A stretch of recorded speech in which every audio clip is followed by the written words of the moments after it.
Hello, hello! Bienvenue à la Zeno Academy. Mon nom est Nadine Tchepanou et aujourd'hui je vais vous montrer comment faire pour créer une palette de couleurs en utilisant Adobe Color.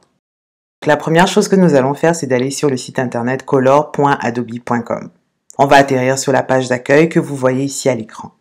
Ce qui est vraiment super avec cet outil, c'est que vous pouvez créer des palettes d'un maximum de 5 couleurs.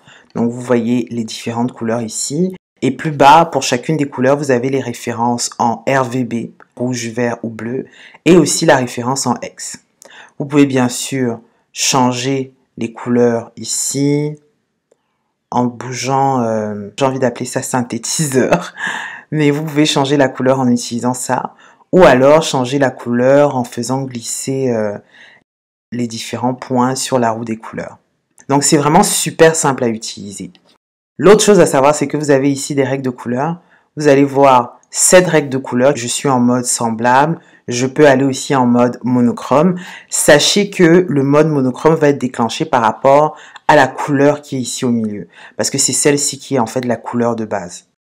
Si je mets mon curseur ici, là, c'est ça qui devient ma couleur de base. Donc si je change par exemple mon monochrome en changeant cette couleur-là, donc je vais changer ma quatrième couleur et automatiquement toutes les autres couleurs en fait vont changer. Donc ma quatrième couleur, c'est celle qui est ici. Donc en faisant bouger ça, vous voyez comment ça change dans le mode monochrome. Donc vous avez aussi le mode triade. Le mode triade, encore une fois, va être déclenché par rapport à la couleur que vous avez sélectionnée ici. Donc si je veux que ma couleur de base soit celle-là, je peux sélectionner ça et ensuite changer ce curseur. En fait, j'ai pas changé le bon curseur, pardon. Donc, je vais cliquer sur celle-ci. Donc, mon curseur, en fait, est celui-là.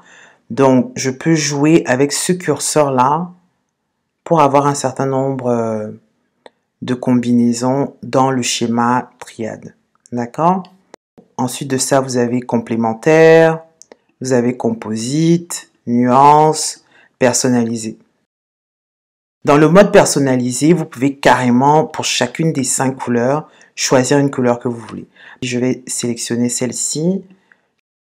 Pour celle-là, je veux un espèce de rouge un peu bizarre. Ensuite, cette couleur-ci, je vais sélectionner quelque chose du jaune. Vraiment, etc., etc. Donc, c'est comme ça que vous allez créer des palettes de couleurs personnalisées. Elles sont personnalisées parce qu'en fait, elles ne suivent aucune des règles qui sont ici. Ni monochrome, ni triade, etc. En gros, voici comment est-ce que vous allez créer une palette de couleurs en utilisant Adobe Color. Pour faire ce travail-ci, je n'ai pas eu besoin de me connecter. Par contre, si je veux enregistrer cette palette dans mon compte et synchroniser cette information-ci avec toute la suite Adobe comme Photoshop, Illustrator, etc., il va falloir se connecter. Vous pouvez soit vous connecter en cliquant ici ou alors cliquer sur enregistrer et à ce moment, ça va vous demander de vous connecter. Donc, je ne vais pas le faire pour le moment parce que j'aime pas particulièrement cette palette. Mais si vous ne voulez vraiment pas en fait créer de compte, la façon la plus simple, c'est en dessous de chacune des couleurs, vous avez les références en X et aussi en RVB. Bien sûr, ici, vous pouvez changer la couleur de base.